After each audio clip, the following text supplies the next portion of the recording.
नमस्कार दोस्तों, मैं हूं बीके यादव। मैं आज आपको संविधान के कर्तव्यों के बारे में कुछ बातें आपके साथ शेयर करने के लिए उपस्थित हुआ हूं। तो चलिए मैं संविधान के कर्तव्य के बारे में कुछ बातें करता हूं। जब संविधान सभा 26 नवंबर 1949 को जब संविधान सभा ने संविधान को अपनाया तो उस समय संविधान में मौलिक कर्तव्य का कहीं उल्लेख नहीं था। 26 जनवरी 1950 को जब पूरे भारत ने संविधान को अपनाया तो उस समय भी संविधान में मौलिक कर्तव्य का उल्लेख नहीं था।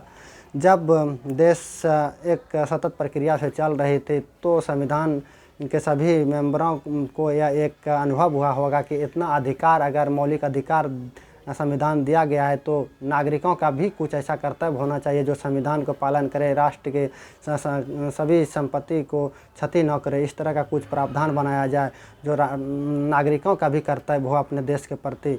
तो इस तरह का कर्तव्य को 10 कर्तव्य माइंड में आया जो कि संविधान में जोड़ा गया। लेकिन यह 10 कर्तव्य संविधान में कहाँ जोड़ा गया है और किस देश की अवधारणा है, तो यूएसएसआर से सोवियत संघ से लिया गया है, यानी USSR, union of Soviet socialist and Republicans, यानी रूस से लिया गया है। रूस के संविधान के आधार पर ही अपने संविधान में मौलिक कर्तव्य को जोड़ा गया है। मौलिक कर्तव्य को अपने भारत के संविधान में 4 क में इसको जगह मिला है, भाग 4 क में, और आर्टिकल्स यानी अनुच्छेद है इसका 51 क में इसको जगह मिला है।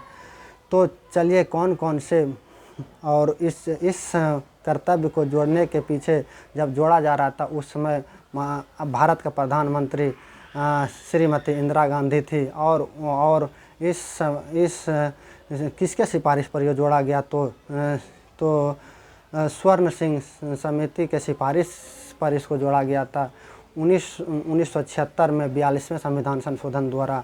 तो चलिए सबसे पहला कर्तव्य क्या है देश के नागरिकों का, संविधान को पालन करते हुए राष्ट्रीय ध्वज और राष्ट्रीय गान का सम्मान करना, और स्वतंत्रता, अपने देश के स्वतंत्रता सेनानियों के जो संग्राम हुआ है देश को आज़ाद करने में, उसका सिद्धांत के उसके किए गए कार्यों को, उसके किए गए रास्तों पर चलना, उसका पालन करना।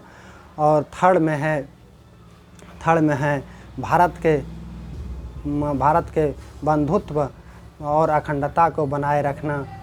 चौथा में है जब देश राष्ट्र के लिए आह्वान किया जाए देश की रक्षा करने के लिए तो सर्वोपरि मानते हुए देश को रक्षा करना। अगर देश में कोई घुसपैठियाँ घुस गए हों और जैसे पाकिस्तान और चाइना उससे उधर से अपने एरिया में घुस गए हो और अपने देश के जो तंत्र है अगर वो फेल नज़र आ रहे हो और देश के सर्वोच्च पद पर बैठे हुए आदमी नागरिकों से अपील करे कि देश की रक्षा किया जाए तो सब कुछ छोड़कर अपने देश की रक्षा करने सर्वोपरि रूप से उसमें कूद पड़ना चाहिए।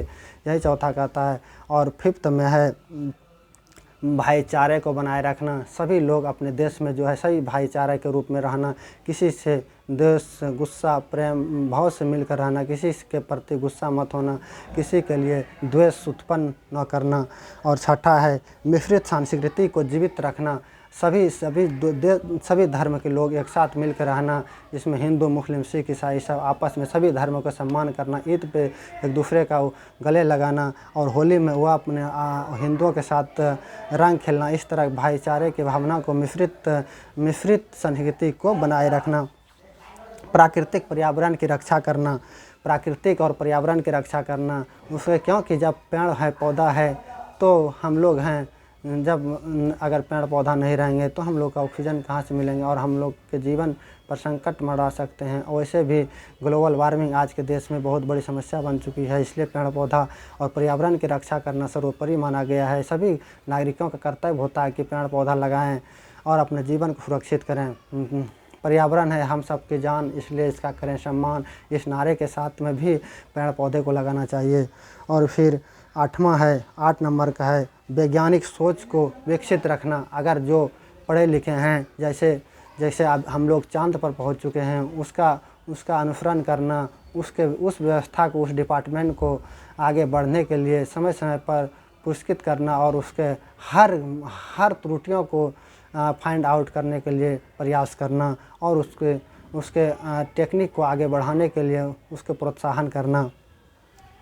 सार्वजनिक संपत्ति को सुरक्षित रखना। सार्वजनिक संपत्ति जितने भी है, रेलवे स्टेशन यानी बस स्टेशन, सड़कें, पुल पुलिया, जो भी बैरिकेड लगाए जाते हैं, जो भी ब्रैकेट लगाए जाते हैं, सभी का सम्मान करना। सरकार के पोस्टर जो भी लगाए जाते हैं सबका सम्मान करना और किसी भी सार्वजनिक संपत्ति को डैमेज नहीं करना, सबका सुरक्षा करना, क्योंकि उसमें से सबका जितने भी नागरिक हैं सबके द्वारा वो बनाए गए हैं और सबके कर लेकर उस सरकार ने आपके द्वारा ही पैसा वसूल कर उस चीज़ को बनाए गए हैं। इसलिए अगर उसको क्षति पहुंचाते हैं तो उसमें आपके उस क्षति के साथ साथ आपका भी क्षति होगा उसमें।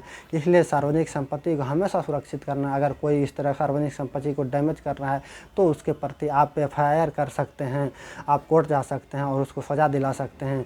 सार्वजनिक संपत्ति सर्वोपरि होता है क्योंकि वह सबके लिए काम आता है। और फिर 10वां है उत्कृष्टता के लिए प्रयास करना। जो अगर उत्कृष्ट है, तेज है जिस डिपार्टमेंट में, उसको उस डिपार्टमेंट में पुशअप करना और उसको आगे बढ़ाना। अगर कोई भी बच्चा अगर टेक्निक में जाना चाहता है, इंजीनियरिंग करना चाहता है, डॉक्टरी करना चाहता है, उसका परीक्षा लेकर उत्कृष्टता के जांच करके उसको उस क्षेत्र में आगे बढ़ाना यह सरकार का कर्तव्य होता है और हर नागरिक का भी कर्तव्य होता है। अगर आप देख रहे हैं कि ये बच्चा किस क्षेत्र में जाने के लिए उत्कृष्ट मतलब इसका क्षमता है और जाने का प्रयास कर रहा है तो उत्सुक है, तो उस क्षेत्र में उसको पहुंचाने के लिए अभिभावक, माता पिता और सभी देश के नागरिकों को प्रयास करना चाहिए। और फिर 11वां है सही माता पिता और अभिभावकों की जिम्मेदारी है कि वे अपने बच्चों को 6 से 14 साल तक स्कूल भेजें। अगर नहीं तो फिर अगर जो अभिभावक माता पिता इस तरह नहीं कर रहे हैं तो उसको इस तरह का कर्तव्य को रूबरू करवाना चाहिए और संविधान के कर्तव्यों के पालन के प्रति उसको समझाना चाहिए। नमस्कार, मैं अगला कुछ इस तरह का वीडियो जानकारी के लिए आपके लाते रहेंगे। फिर अगले वीडियो में मिलते हैं। जय हिंद, नमस्कार।